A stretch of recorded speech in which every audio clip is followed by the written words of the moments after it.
Hey guys, and welcome to Top Channel 101. I've just updated the Master Geometry Nodes course with a new section, and this time we're doing paint simulation. You can see I have a brush and with some paint on it, painting some paint, leaving a trail of paint on the ground just like this. It's all procedural, so you can change the path, you can change the direction, and with this we're trying to trace out a logo. As you can see in the animation, we are you can basically use this to trace out anything you want.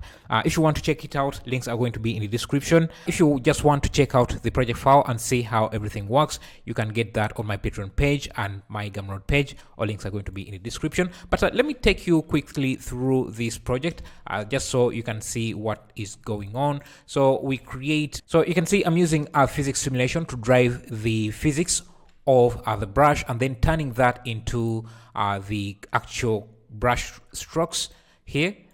And I'm just going to leave you with the first lecture so that you get an understanding of how I set up everything. Maybe you can pick up a thing or two if you don't get the course or the project file. So yeah, thanks for watching. See you in the next video. Hey guys, and welcome to a new section of this course. This is we're going to be making a paintbrush simulation using geometry nodes, and this is what we're going to be doing. I have a few test renders that I did here. You can see we have a paint just drawing some strokes or painting some strokes, and yeah, so we're going to be using geometry nodes to set up everything, and let's get started. Here's another render, but you can see the intention was to turn this into a logo, and yeah, basically trace out or paint out any logo you want. And here is using blue ink. I'm using a low resolution render, and I think I was rendering this using Eevee, and I was using a different paint, color paint. So let's jump right in. I'm going to start by setting up everything we need. To begin, we're going to start with downloading the brush. I got that from Sketchfab. I'm using this brush by Dansloy. It's a really nice brush with PBR textures. Get that and get started. I'm going to just grab it from my old project, paste it in here. I'm just going to delete all the other items that it comes with. So here is my brush. I've also deleted the brushes because those I'm going to be recreating them using geometry nodes as to apply the physics and everything. You can see that this is well textured and has materials and everything. So let's first draw a curve for our path. I'm going to use Shift A, add a curve, and just use the draw tool, and let me draw a heart. You can maybe have a logo to trace out, and I think this is a perfect heart for what we want. And I'm also going to use an empty, so I'm going to add a cube and just give it a constraint. So go under the constraints and add a follow curve constraint, and just select the curve as our constraint. It's going to be moved a bit. Make sure that it's at the starting point of the curve, and make sure you also turn on follow curve and animate curve so that the object, the empty, can follow the curve. And also the rotation, you can see that the rotation is also updated. If you don't have this follow curve, it's going to follow the curve, but the rotation is not going to be updated. This is what we are going to parent everything we need for the simulation too.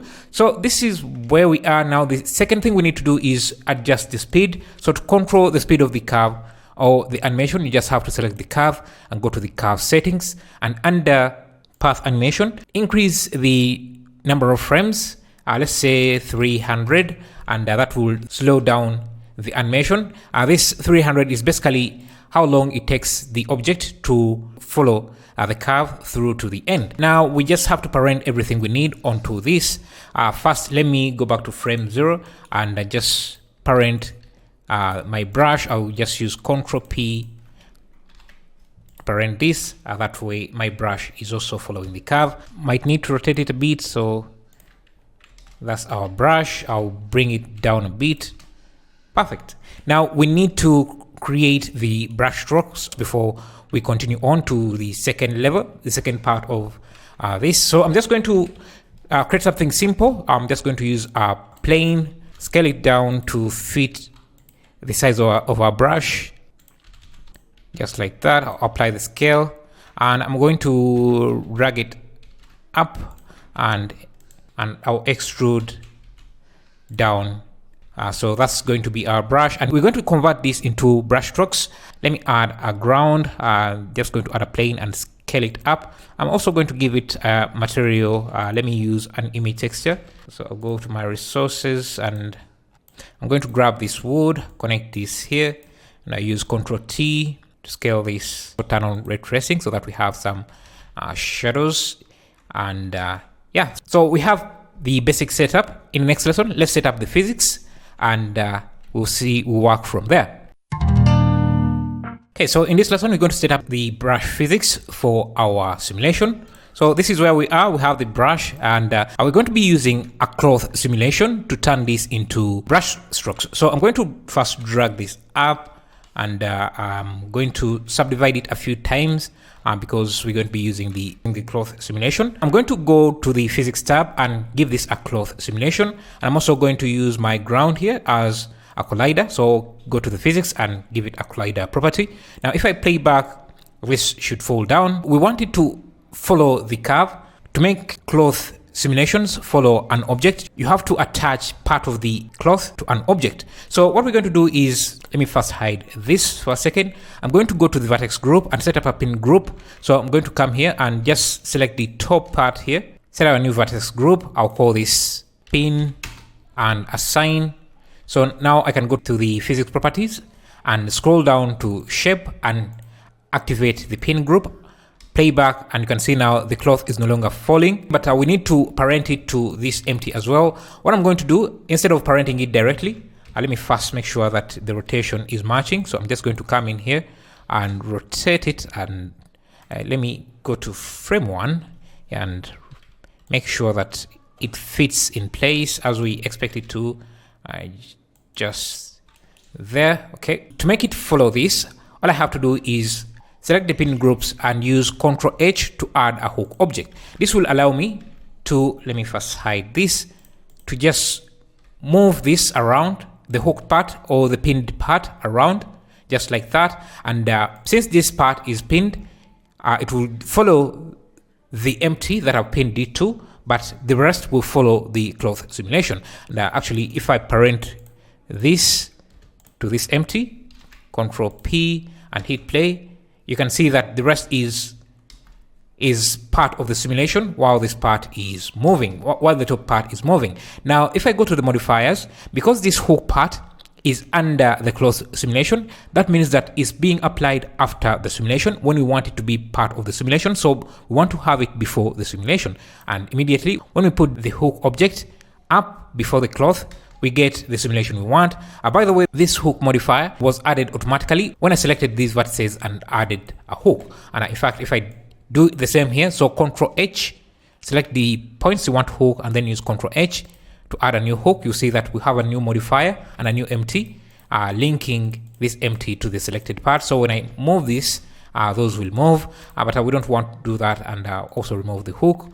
So this is what we have. Now, we start off when the cloth is inside the ground, which is making it freak out.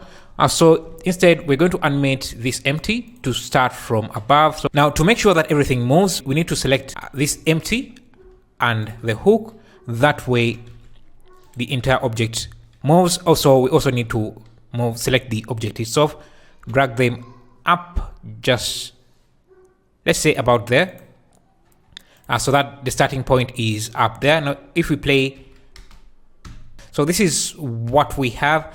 I think because I'm starting at this point here, I have this large twist. It seems my curve is also closed. So let me use Alt C. I need to have this rotated as well to make sure that everything lines up correctly. Perfect. Just like that. So you can see how the cloth is getting dragged around. That is great. I want it to collide with the ground here. So I'm going to start the animation up here. So let me set a keyframe. I'll use K, keyframe, location, and keyframe. Yeah, just keyframe the location. You can even turn on only active key sets. And then at frame, let's say 9, I can drag this down so that we have contact with the cloth. Now you can see Okay, that seems it wasn't enough, and now I can drag this down maybe a bit more until, yeah, so this, we are dragging the brushes, but I think we need to play with the material of the cloth to make it more firm. And I think maybe I need to pull this down even further so that we have more contact. Yeah. Now we can adjust, and first go back to frame 1 and make sure that this cloth is lining up correctly in the beginning. Perfect. Now we just have to play with the physics of the cloth to make it more hard. So I'm going to select the cloth and go to the physics tab. You can even try playing with the different presets by clicking on this preset icon. Let's say cotton. You can see what that gives us. Let's say leather. I think leather is a bit better. It's dragging a little bit better. The other thing I'm going to do is maybe slow down the descending of the brush so that it's a bit slower. You can also turn on internal springs so that the brush is a bit more stiff, as you can see. And you just have to play with the settings until you get something that looks convincing, more convincing. Yeah, I think that's good. But I think this looks good enough for me. You can even turn on self-collision. So if you go under collisions, you can turn on self-collision so that there is no intersecting. Another thing we could do is maybe increase the weight, the mass of the cloth, something like that, and so that we have a little bit more. I think this bend here is a bit too aggressive, so it's shooting the cloth a bit too much away. So we can adjust it a bit, make it a little bit smoother. So I'm just going to edit this path here so that it's not that abrupt. Yeah, now I think that looks even better. So I've increased the gravity and also changed the preset to leather, and I think this looks way better. That's going to be our physics, but again, you're welcome to adjust it until you get something that you like.